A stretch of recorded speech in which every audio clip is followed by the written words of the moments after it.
The question is, does nitrous respond the same with every type of camshaft? Let's take a look at what happens when I ran two camshafts on a small block Chevy, both with nitrous. Hello everybody, I'm Richard Holder, and as always, welcome to the channel. And as always, when you come here, please make sure to do the right thing. Like, share, subscribe, ring the bell, do all that stuff so you get notified when I do all this testing. Today we're talking about, as you can see behind me, small block Chevy, and not just anything about a small block Chevy, but small block Chevy camshafts, more specifically, how they react to nitrous. I ran nitrous on two different camshafts and got different results with the same amount of nitrous. Now we're going to try to figure out why.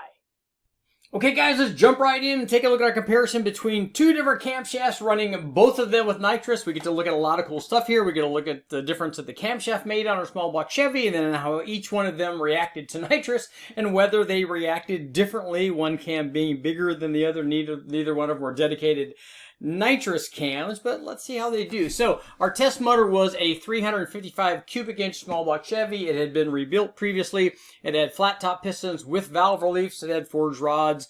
The crankshaft was not forged, but forged rods and forged pistons, stock 4-bolt block. We ran this thing with a pretty good top end on it. We had Airflow Research 190 heads on it.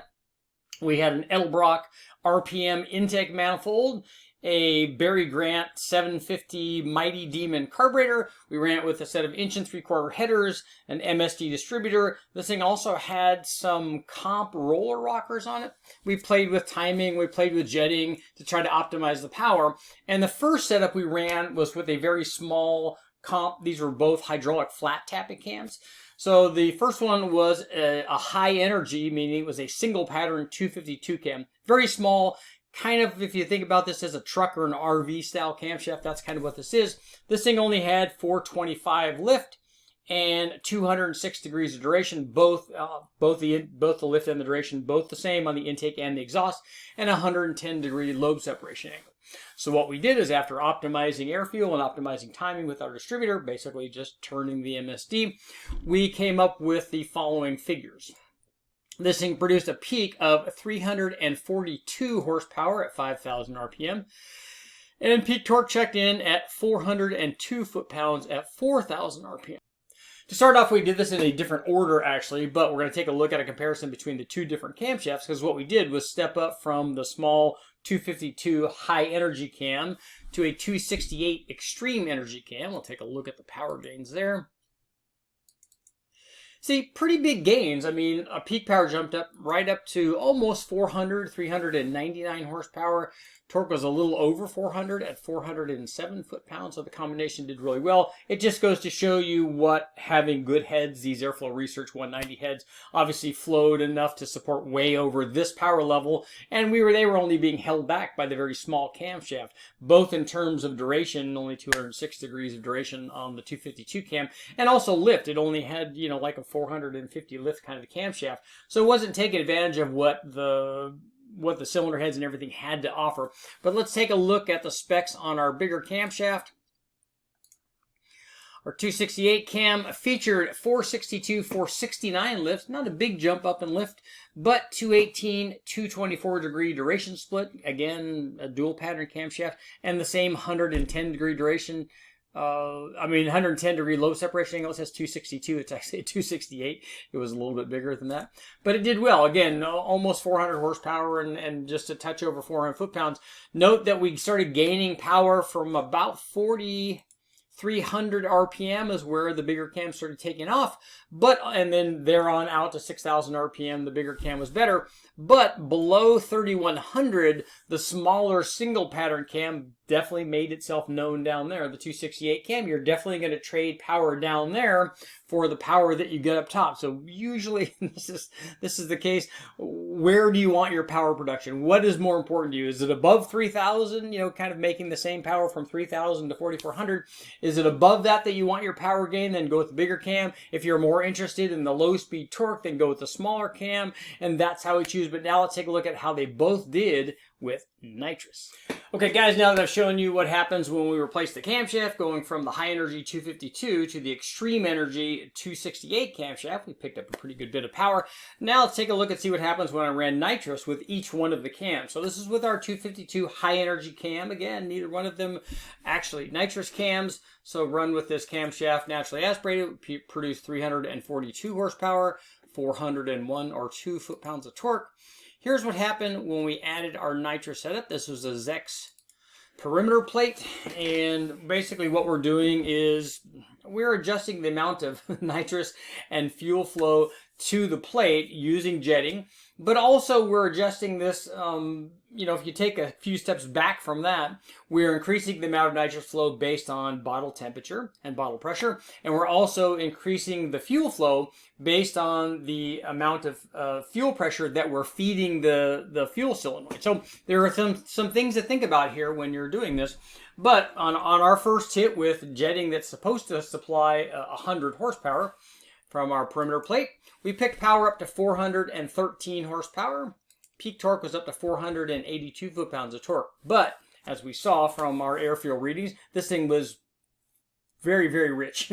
So what we did was we instead of changing the fuel jetting, you could also increase the nitrous jetting, which is a good way to add power, and you're going to change the air fuel also because the amount of fuel flow is going to stay the same. If you add nitrous, you're going to add more nitrous flow. That's going to change the amount of nitrous that you're adding, the amount of power, and it's also going to make the thing leaner. So that's a good way to do it also. But what we did was we changed the amount of fuel pressure going to the system. So it was at about 9.8 or 9.9 psi, which is fairly high for this because the nitrous has its dedicated fuel flow that's not the same as the fuel going to the carburetor. So what we did was we lowered that down to about 7 psi going to our nitrous setup, and here's what happened when we changed that. You can see we got a pretty big jump in power just from changing the fuel flow again. So peak power went up to 429 or 430 horsepower. Peak torque on the hit was up to 537 foot-pounds of torque. So again, pretty good power gains. A simple plate system, very easy on your typical small block Chevy, even on this mild-mannered, small cam version. Now let's take a look and see what happened to the power gains when we added this same nitrous system to our 268 cam. Okay guys, now to take a look at what happens when we add our Zex plate nitrous system to our small cam small block Chevy. Let's take a look at what happens when we added the same kit to something with a little bit bigger cam. In this case was the 268 cam, and you'll remember from our previous discussion. This thing made right under 400 horsepower, 399 horsepower, and a little over 400 foot-pounds of torque with our 268 cam, which is bigger than, and it was a dual pattern, and it was bigger than the 252 camshaft. But let's see what happens. Here's what happens when we added our Zex nitrous kit to the 268. And you can see right off the bat, it did well. I mean, we picked up power to 496 horsepower, so we're nearly 100 horsepower there from 99 to 96. Peak torque was way up to 557 foot-pounds of torque. But the thing that I didn't like about this, I was okay with the air fuel was pretty good, and I'm going to show you an air fuel curve difference between the two because we're going to talk about that. But the thing that I didn't like about this is we let off on the nitrous early, so we have to stay in this thing at least till we're making peak power. So that's exactly what we did on the next run. So here's what happened. We can see a little bit of a fall off. The thing actually started to get a little bit rich at the top, but we were still right at the 100 horsepower mark, which was good. This thing produced right at 500.2 horsepower, and peak torque was up just a little bit to 567 foot-pounds. Most of that is like where you hit it. But we made sure with our bottle warmer that the bottle was up to temperature, that the pressure was right. And again, we did, interestingly enough, that even using the same jetting and the same fuel pressure that we ran with the plate kit on the smaller camshaft, when we ran that same combination with this bigger camshaft, we got a leaner mixture. So my question is, we gained 100 horsepower with our kit with this bigger cam. So now the question is, what do you guys think? Do you think that that's because this cam is much more of a nitrous cam because it's a dual pattern cam and not a single pattern cam? Or do you think that it was something else? Before you guys jump in on your answer, I want you to comment. But we're going to take a look now at the changes in the air fuel ratio between the two nitrous runs, and you could tell me, was this the camshaft or was it tuning? Okay guys, now it's time to make those comments. Let me know when we ran the nitrous for the two cams, we got more of a gain from the bigger dual pattern cam than we did from the smaller single pattern cam. Let me know if you think that that's because, you know, the nitrous motors and nitrous combinations need more exhaust duration. It was a bigger cam, yada yada. Tell me what you think.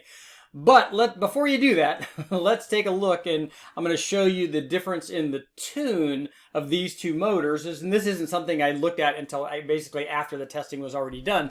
But let's take a look and see. This is our air fuel curve with our smaller 252 cam, and this was our good run that we ran with the Zex after we had done changed the air fuel or changed the fuel pressure from 10 psi down to 7. Well, at 10 psi, our air fuel under the nitrous was actually less than 11.0, so it was down in the 10s, which was not good. So we brought it from the 10s up to 11.0, which was good, not ideal, especially when I show you what the air fuel ratio was on the combination that we ran with the 268 cam. So let me know what you guys think.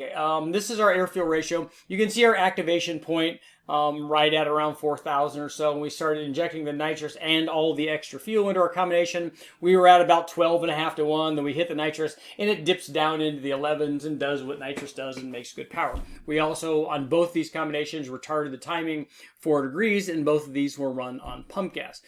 Now let's take a look. This is the air fuel curve for our 268 cam with the nitrous. Same plate, same jetting, same fuel pressure, all that. Here it is. And you could see it was a little bit leaner to begin with, even NA, but it was also leaner to begin with the nitrous. So it dipped back down to about 11.5 to 1. So what we're seeing here is a change in air fuel ratio of about 1/2 an air fuel point. Now we know from our testing before where we changed the air fuel, where we changed the fuel pressure, changing it 1/2 an air fuel point was worth a pretty good amount of power.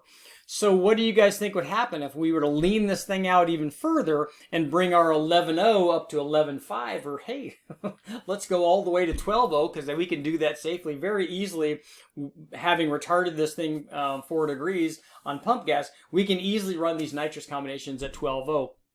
And we know that they'll make good power there. So if we were to trim this fuel away even more, would we get even more power? And if we trim the fuel even more and equalize these air fuel ratios, would we see the same gain on both camshafts? So that's my question to you guys, and please let me know in the comments. But above all, make sure to like, share, subscribe, ring the bell, do all that stuff. More testing like this coming up.